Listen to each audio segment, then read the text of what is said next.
of saving your life. Right. But yeah, the places where more people have them are definitely more safe. I mean, we have stabbings in Edmonton now, like constantly. Sure. I'm a constant headline. Oh. We had a guy, a Sudanese migrant, stabbed to death a woman in her 30s with her little 11-year-old daughter, and they were just walking across the school parking lot, and this guy ran up and stabbed them both to death. And so, I mean, there was no gun in that situation. Humans are awful, can be awful people.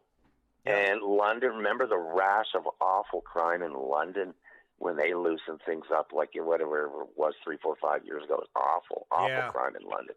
You know, one thing I want to clarify here, because you mentioned you're a Second Amendment guy, and most guys I know are. I want to be real clear with folks listening. I don't think a Second Amendment supporter is the same as a pro-gun guy.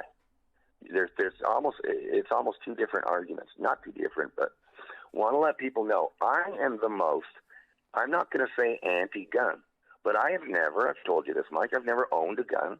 I don't like guns. I'm from Canada. I'm from Montreal, period. It's just, I think there were 118 murders in Montreal in the 70s, whatever. It's just not whatever. It was a good place. But I was never a gun guy. I came down to the States in 1983. And I said, hey, dude, what's with you American guys and your guns, dude? I mean, you're nuts. Okay, so that's the pro-gun, anti-gun thing. However, get to the Second Amendment. The Second Amendment is a totally different deal. And even the most peacenik person and the most non-gun, like Greg freaking Meakin, are staunchly pro-Second Amendment because it gives the citizen the right to bear arms against not only criminals, who want to break into your house, but against a tyrannical government that doesn't want you to have guns and will take you over. And if anyone says, a government wouldn't do that, the old, I call it old Canada, right, 67, that government would never do that. Well, no one saw this freedom convoy garbage where they put innocent people in jail and they froze bank accounts. Our government can do worse things than we maybe picture.